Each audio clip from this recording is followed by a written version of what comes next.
ada calon presiden kita, ada 3 orang.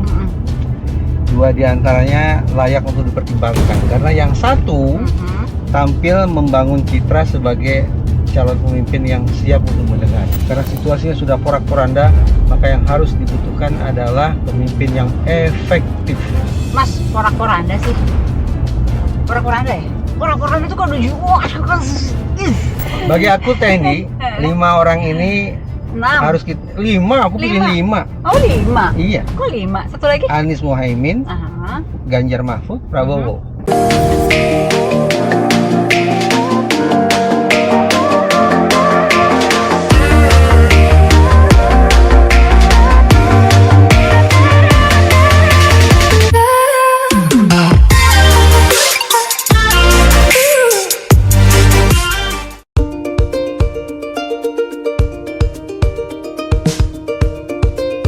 Oke, ketemu lagi di Indie Stories. Kemarin kita udah ngobrol sama Mas Kirdi. Sekarang pengen ngobrol lagi nih sama Mas Reza. Kenapa Mas Reza yang dipilih? Mas Reza itu adalah, ini Mas Reza Indragiri Amril ya, adalah seorang psikolog forensik ya. Tapi yang paling pengen aku tahu dari Mas Reza adalah ini Indonesia ini emang katanya Indonesia tidak baik-baik saja. Katanya Indonesia itu lagi begini begitu. Terus kriteria pemimpin seperti apa sih yang cocok banget pemimpin Indonesia seperti ini? Nah, sekarang aku lagi mau jemput Mas Reza Indragiri ke stasiun Sudirman. Itu tuh di Blora gitu deh kalau nggak salah. Beliau dari Bogor. Udah janjian di bakso apa gitu. Ntar deh gue lihat ya, tungguin ya bentar lagi. Oke. Gimana Mas Reza, kabar? Baik, ada tisu ya? Enggak. Oh, tisu ada di dalam sini, punten Pakai Mas. tisu dulu ya. Nah, Ini jalan legendaris nih. kenapa tuh? Ini, jalan ini. Dulu kan di sepanjang sisi rel ini berderet-deret warung soto Pak Kumis. Oh, bener. Dengan menu eksotisnya, Iya. tau lah ya, Kumis. torpedo. Oh, aku cuma lihat lewat doang. Itu legendaris pertama. Legendaris kedua, Kedua, tahu nyoto nggak Teh ini? nyoto. Tadi kita bicara soto, sekarang kita makan bicara soto, nyoto. Bukan. NJOTO. Enggak. Nyoto itu Enggak. disebut-sebut sebagai penulis pidato andalannya Bung Karno. Oh, terus? Nah, setelah peristiwa 65, Hmm. kabarnya nyoto itu hilang di sini. Hilang dalam arti apa nih? Hilang Ya, aja diculik gitu? lah gitu. Oh, Dan tak tentu rimbanya sampai sekarang. weh. Jadi nih Jalan Blora ini punya legend 2 terkait dengan soto dan nyoto. Tapi kita nggak tahu ya sebetulnya yang original yang mana ya. Nggak tahu Semuanya juga. klaimnya Pak Kumis. Iya. Mas Reza, guys nih, saya sekarang nyulik Mas Reza nih. Mas Reza Indragiri nggak diculik juga sih, dijemput dan diantar. Nah, pertanyaannya, diantarnya kemana nih? Belok kiri lurus? Hah? Bebas lah. Loh. Tujuan Cuma nanti kemana? saya ada rencana mau Apa? ke jalan sekitar Teguh Umar.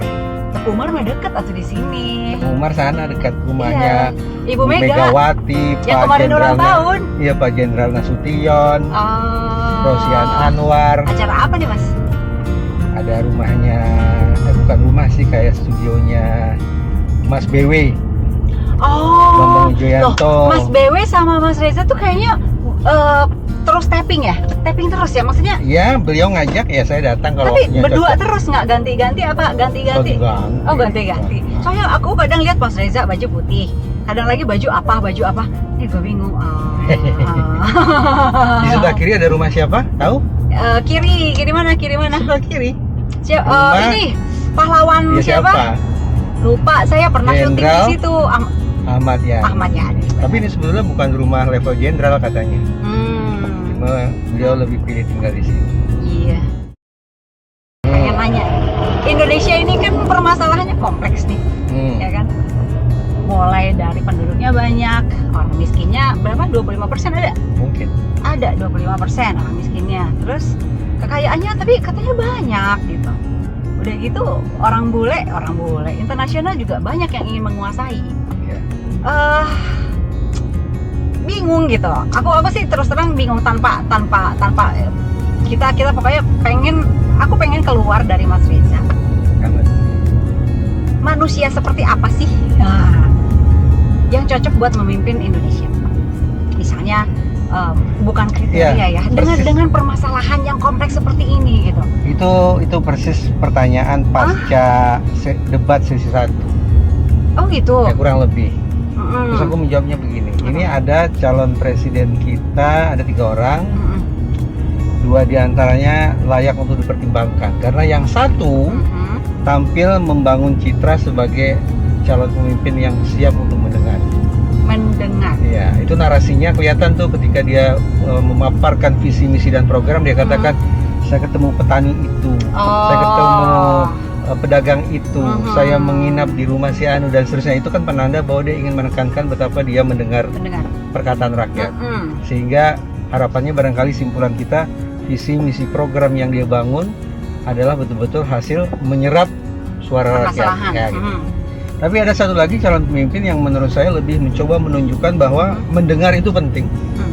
Menyimak perhatian atau menyimak pertanyaan masyarakat itu penting. Kegelisahan mereka harus kita hirup agar terjiwai oleh kita. Tetapi saat ini karena situasinya sudah porak-poranda, maka yang harus dibutuhkan adalah pemimpin yang efektif. Mas, porak-poranda sih? Porak-poranda ya? Porak-poranda itu kan udah Kalau menurut saya sih begitu ya. Udah ya, udah kayak gitu banget ya. Oke. Terus harus efektif. Jadi kita boleh memilih nih. Kita mau mengedepankan pemimpin yang mau mendengar atau mau memilih pemimpin yang efektif. Bagi saya kedua-duanya bagus, tapi untuk Indonesia hari ini saya akan memilih pemimpin yang efektif. Digabungin aja gimana? Oh, idealnya begitu. Sebetulnya antara mendengar dan efektif bukan terpisah hitam putih tadi. Tapi kita bicara gradasi, bicara rasio. Ini lebih menonjol sebagai pemimpin yang mendengar atau lebih menonjol sebagai pemimpin yang efektif. Nah, kalau saya persentasenya untuk saat ini Indonesia butuh lebih besar pemimpin yang efektif. Karena porak-poranda tadi. Betul, itu. Karena situasinya kritis. Kritis ya. Menurut saya kritis. Kritis itu titik kritisnya Mas Reza lihat setelah kapan? Bulan apa? Tahun berapa? Oh, ketergantungan kita pada utang luar negeri. Oke. Saya nggak bisa teryakinkan oleh penalaran yang sulit di kepala saya, dan saya yakin masyarakat kita juga kebanyakan seperti itu ya. Alhasil saya hanya tahunya Indonesia hari ini punya utang yang gila-gilaan. Ya, 8.000 triliun. Capek kalau ngomong bicara soal angka. Terus Angka 0 tuh ketika dijejer gitu jadi meletihkan gitu. Padahal dia kan kosong ya, kosong. Tapi justru ya. Itu utang luar negeri. Terus apa lagi, Mas? Dan kesalahan pemimpin untuk memprioritaskan mana yang harus didahulukan dan mana yang harus diturunkan. IKN misalnya, ketika utangnya gila-gilaan semacam ini, terus yang diprioritaskan adalah membangun IKN, yang menurut saya nggak tepat. Saya bukan orang yang anti gagasan tentang pembangunan kota baru ya. Bung Karno juga sudah mengintroduksi hal itu sejak sekian puluh tahun silam. Tapi untuk hari ini, saya tidak membayangkan bahwa membangun IKN adalah harus ditempatkan di prioritas pertama. Kan jadi seolah-olah ini merupakan harga mati. Pokoknya IKN harus jalan. Harus buru-buru banget. Groundbreaking masjid, groundbreaking ini itu. Dan maaf kata ya, mungkin tidak terdengar menyenangkan ini bagi sebagian teman saya. Teman-teman saya yang ASN cerita ke saya, mereka sudah ke sana dan mereka melihat nasi kosong. Bulan apa dulu, Mas? Cerita ke sayanya sekitar 1,5 bulan lalu. Yang kurang lebih berarti November gitu. Iya. Artinya ketika dikatakan tahun ini akan diresmikan dan segala macam, mereka berpikir kayaknya nggak realistis deh target semacam itu. Itu satu. Dan yang kedua, sebagian teman-teman ASN saya sudah kocar-kacir tuh. Oh, nggak mau pindah? Dengan alasan satu, mereka tidak mau pindah ke IKN. Oke. Apalagi ketika PLT Gubernur DKI, Heru mengatakan, Heru ya kalau nggak salah ya, saya sampai lupa namanya. Heru Budi.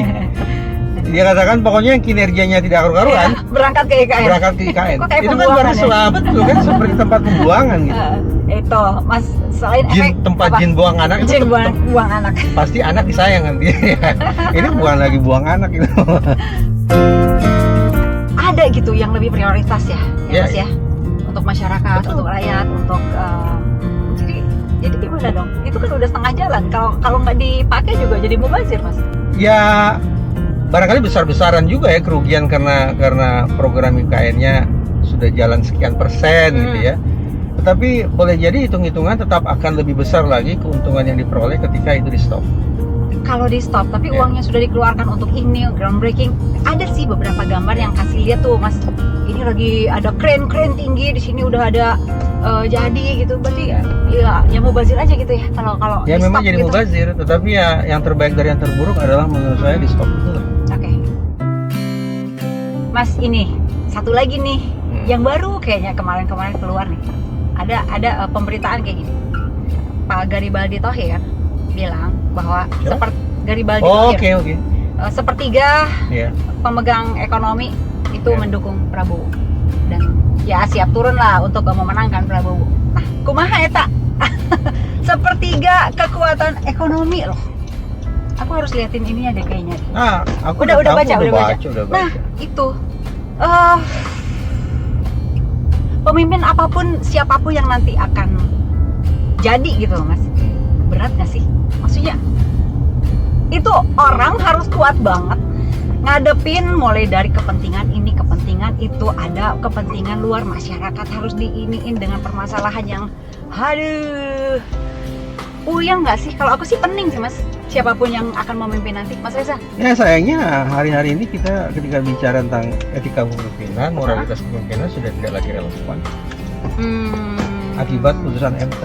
Jadi ya apakah pernyataan pemimpin atau calon pemimpin dipandang pantas atau tidak, patut atau tidak patut, layak atau tidak layak keluar dari mereka sebenarnya tidak lagi tanda petik penting untuk diperdebatkan. Karena itu tadi aku katakan pondasi etika sudah dianggap tidak penting lagi, tidak relevan lagi. Jadi siapapun yang jadi nanti dia bakal pening nggak? Pasti pening lah, pasti pening. Pokok pertamanya ada kalau dulu kita seolah-olah dibenturkan antar kelompok dengan sebutan politik identitas ya. Aku sih nggak yakin ya terhadap apa yang disebut sebagai politik identitas, masyarakat kita terbelah dan segala macam, nggak yakin. Tapi hari ini barangkali kita dihadap-hadapkan pada politik rasional dan politik irasional. Politik ugal-ugalan dengan politik yang tertata gitu. Politik yang akal sehat atau politik yang semerawut. Nah ya kalau aku terus terang sih hari ini sudah menentukan pilihan. Ya. Pilihan tentang orang yang tidak akan aku pilih.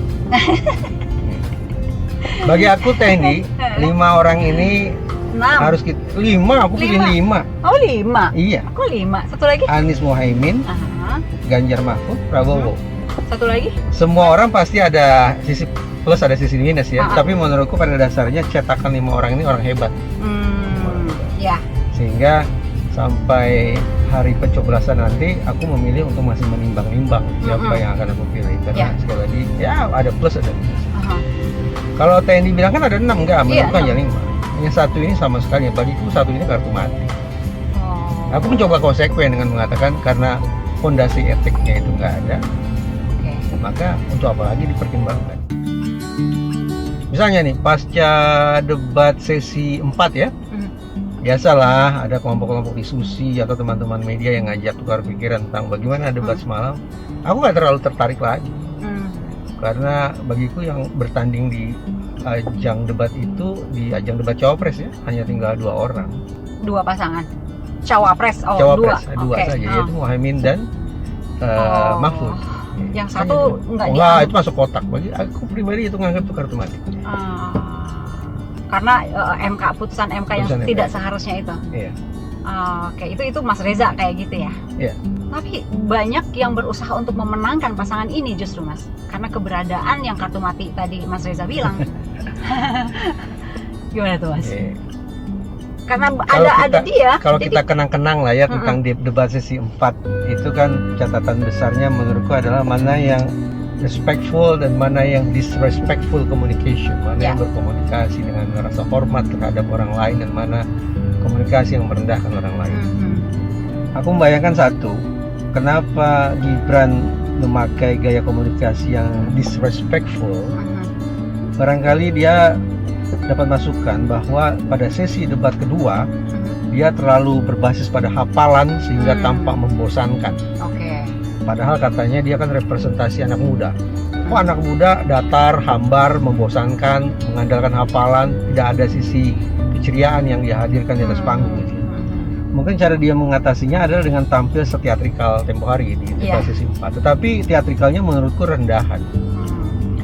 Sehingga alih-alih refreshing justru disgusting misalnya. Alih-alih menyegarkan justru tampak sangat rendah, tampak menjijikkan gitu, cara dia memperlakukan cawapres yang lain.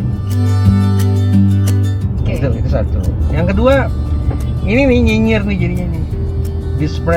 Disrespectful communication ala Gibran itu seolah menggenapi disrespectful communication yang diperagakan oleh Prabowo. Prabowo disrespectful communication-nya kan di luar panggung debat. Di luar, setelah di luar itu panggung debat. Ya. Nggak habis-habis tuh. Iya.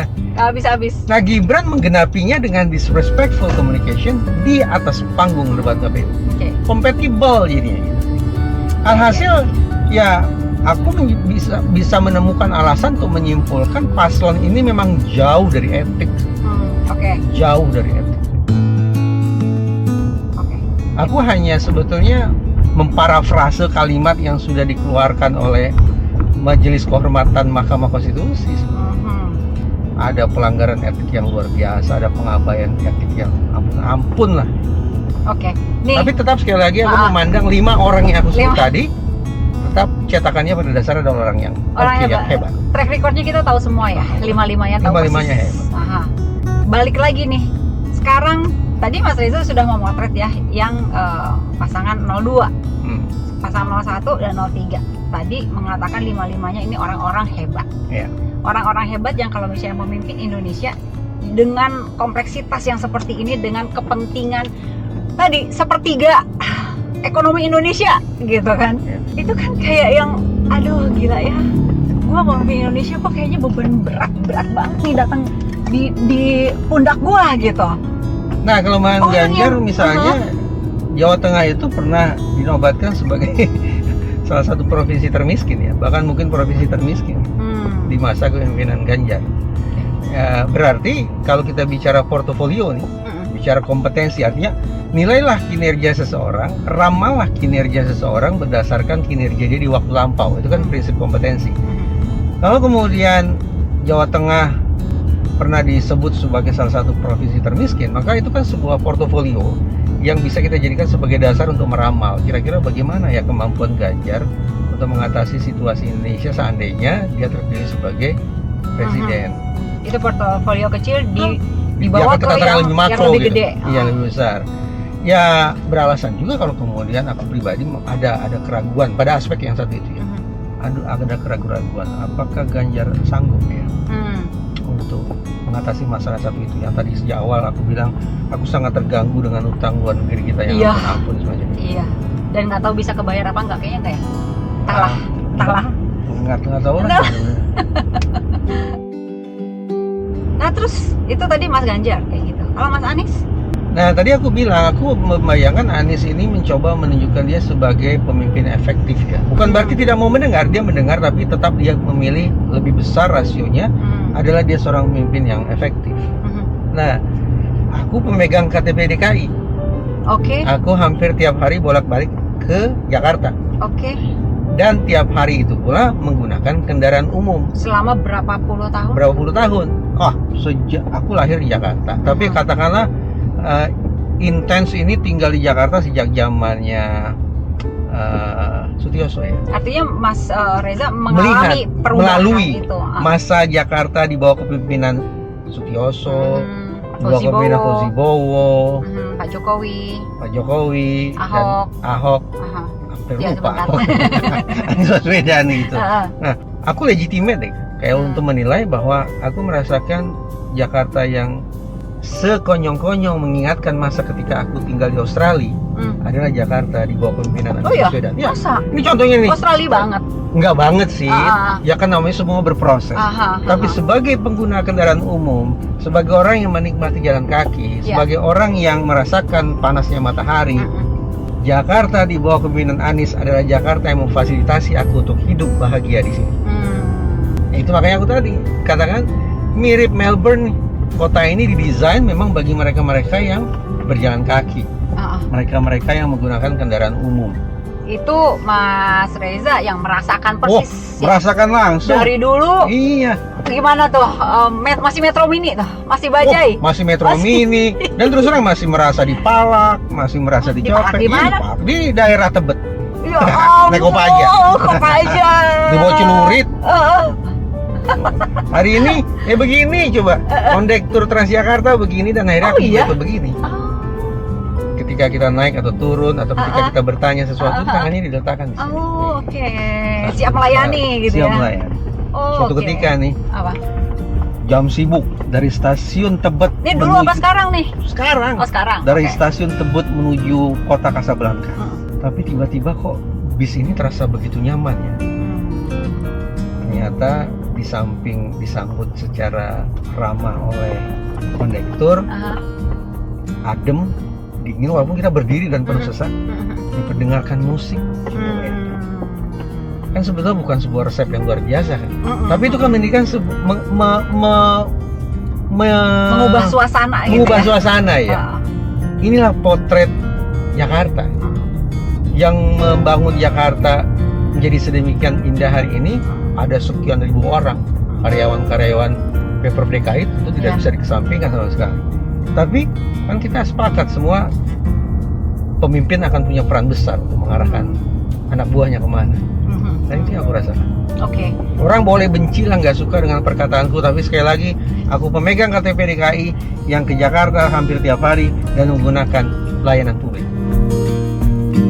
Itu, aku juga pernah tuh dulu naik bis dari Rawamangun ke Sunter berdiri mas. Jadi dari rumah nih ya istilahnya pagi-pagi udah mandi, udah wangi, udah seger lah. Usuh lagi dong. Jadi usuh lagi. Berdiri tuh sepanjang jalan dari Rawamangun sampai Sunter. Berdirinya dekat pintu ya, dekat si kenek yang tek tek tuh di pintu tuh, kayak gitu. Udah bener deh. Nunggu di pinggir jalan itu bis jarang ada, emang namanya aja angkutan jarang ada. Jadi nunggunya juga lama gitu. Kita udah capek banget gitu nyampe rumah. Itu yang dialami oleh ya orang Jakarta lama gitu. Ini rumah Bu Mega ya? Iya betul. Mohon maaf tidak ada open house. Itu Mas. Nah terus kalau misalnya kayak gitu ya, ngeberesin Indonesia nih. Yang mana-mana?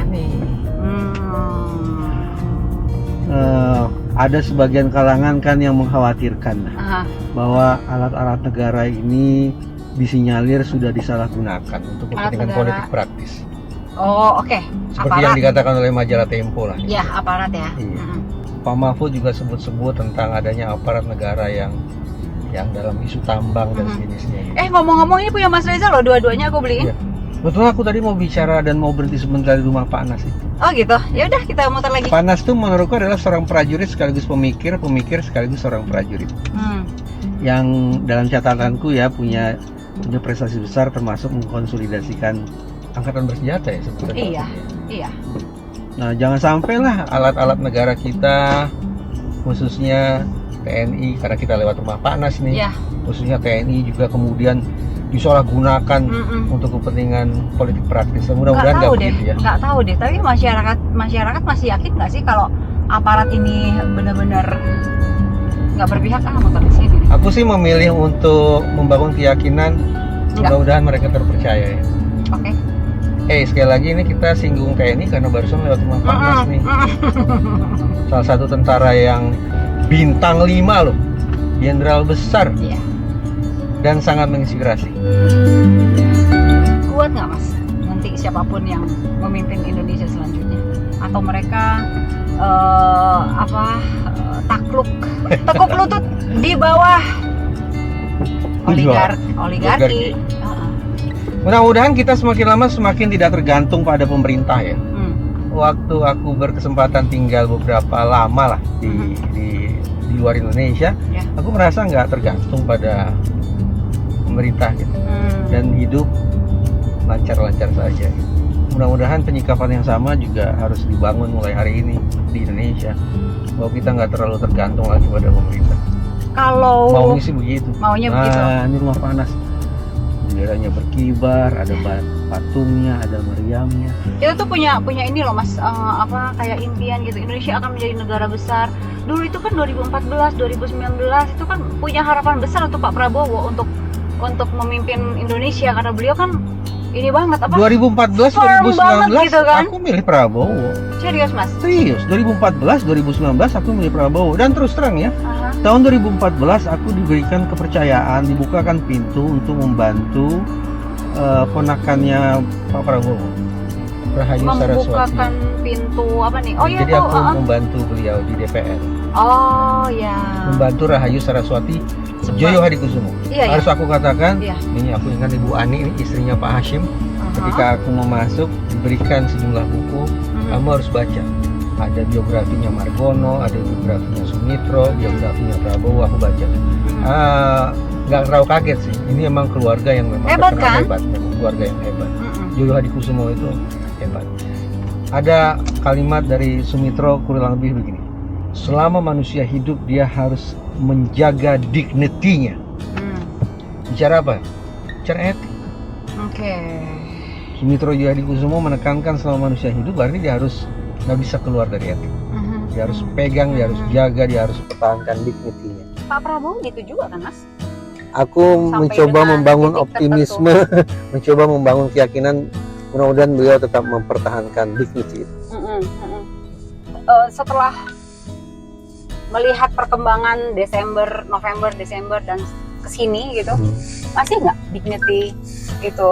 Mudah-mudahan Pak Prabowo terus dikelilingi oleh orang-orang baik ya. Hmm. Orang-orang yang juga punya dignity, orang-orang yang juga berpegang pada etik, orang-orang yang menjaga martabat pribadi, menjabat sebagai warga bangsa dan seterusnya. Dengan memilih wakil presidennya Gibran, Ya itu tadi aku bilang ini kartu mati. itu masuk masuk di kategori dignity apa enggak?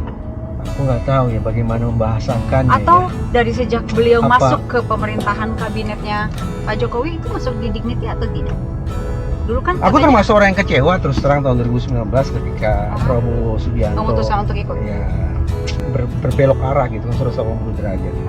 Kan supaya katanya masyarakat tidak pecah, tidak terbelah dua, makanya mereka bersatu masuk ke dalam kabinet. Aku nggak nyaman lah dengan kalimat-kalimat seperti itu. Toh Prabowo juga pernah bilang tenggelam bersama rakyat, timbul bersama rakyat. Mhm. Nah, aku sih pribadi merasa ditinggalkan, Hmm. biarkan tenggelam. Oke. Sebagai pemilih setia 2014-2019. 2019, ya.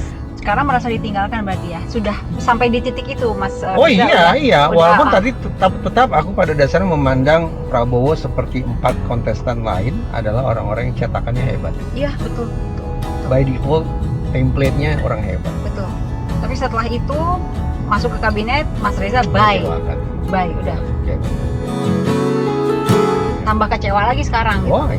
Banyak nggak ya yang kayak Mas Reza gitu? Nggak tahu ya. Ya hasil pemilu 14 Februari nanti akan menjawab. Akan menjawabnya. Iya. Kalau survei sih masih tinggi, bahkan ada yang sudah mensurvei sampai 1 putaran loh Mas, sampai 50%. Silakan aja lah. Aku nggak tertarik juga bicara survei. Survei atau hari ini bisa beda dengan kemarin dan seterusnya. Apalagi kalau asli gitu ya, nggak direkayasa. Sepertinya masih sangat dinamis nih.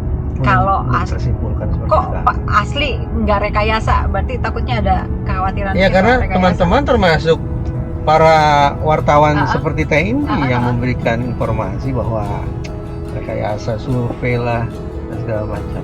Aku pada dasarnya bukan orang politik, jadi nggak begitu lihai membahasakan narasi-narasi yang holik semacam itu. Jadi lebih pada bicara perasaan.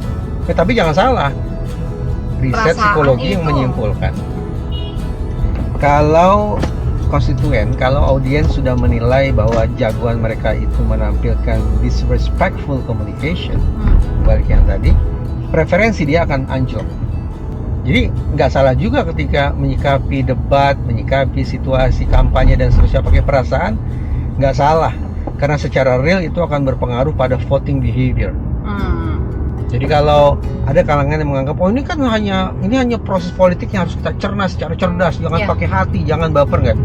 Silakan aja mau berteori seperti itu, tapi realitasnya temuan psikologi mengatakan bahwa ternyata emosi bermain dan sangat menentukan voting behavior. Nanti aku akan mencoblos siapa. Dalam salah satu studi yang aku sebut barusan mengatakan itu. Ketika seorang kontestan di panggung debat mempertontonkan disrespectful communication, maka preferensi audiens terhadap yang bersangkutan akan anjlok drastis. Jadi berarti tunggu pembuktiannya nanti ya. Oh, tanggal 14. Oke, baik lagi ke pertanyaan awal Mas. Boleh disebutin nggak, Mas Reza kan secara psikologi bisa menilai orang gitu, yang bisa dan mampu dan kuat, nggak stres ya menjadi pemimpin Republik Indonesia ini dengan segala tekanannya dari atas bawah kiri diluruskan kanan. Diluruskan Apa? dulu. Pemimpin itu harus tempo-tempo kelihatan stres, harus kelihatan tempo-tempo tekanan batin, harus tempo-tempo tekanan emosionalnya dipertunjukkan. Kenapa? Oke. Untuk menunjukkan bahwa ini bukan isu yang kering. Saya bicara ini melibatkan hati. Makanya ini kritikku juga terhadap lagi-lagi ke Gibran. Di sesi debat kedua kan, ketika dia lancar sekali mengeluarkan isi kepalanya, hafalannya dia tumpahkan di atas panggung debat KPU, aku merasa emosi kan hambar ya. Ini orang nggak pakai emosi. Justru lancarnya dia mengeluarkan isi kepala, hafalan itu menandakan dia tidak sungguh-sungguh masuk ke dalam isu itu. Dia tidak melibatkan hatinya dalam isu itu. Tidak ada kesungguhan, tidak ada keotentikan dia dalam isu itu. Karena dia sebatas menghafal.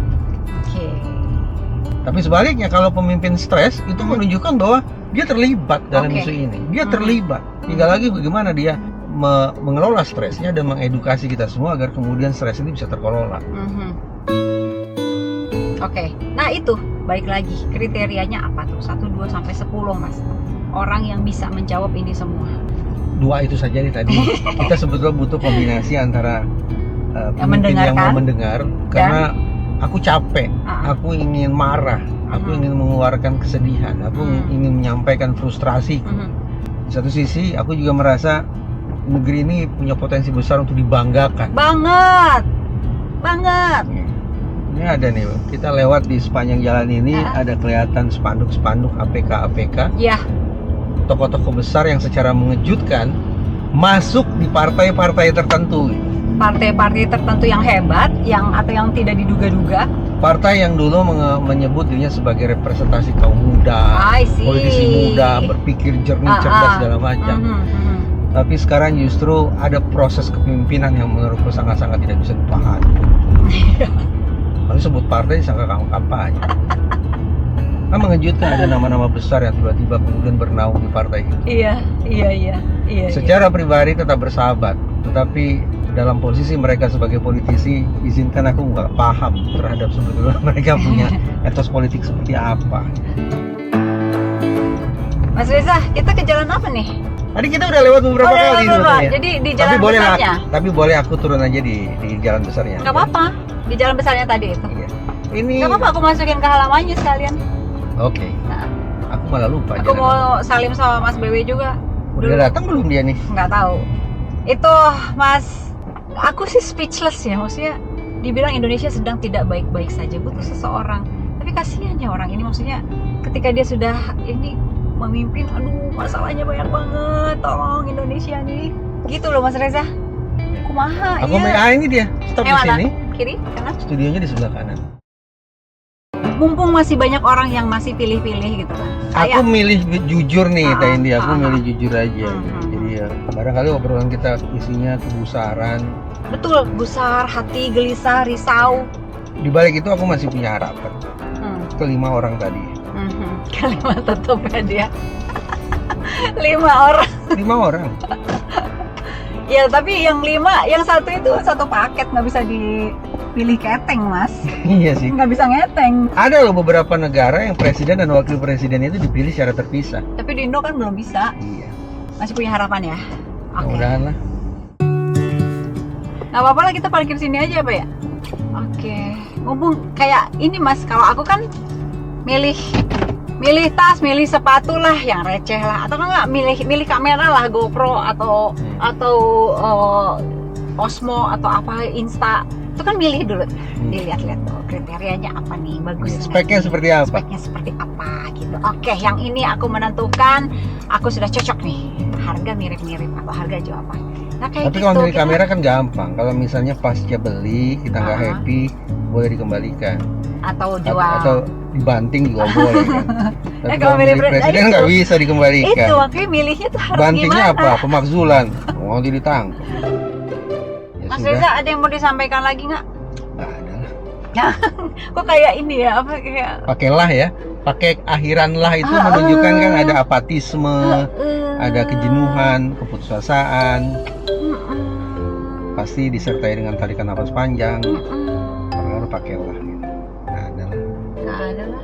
Terserah. Nah itu mas yang aku risau dan gusah itu, ini orang udah banyak yang udah lihat nggak bener gitu. Tapi nggak ada tuh usaha-usaha buat apa ya?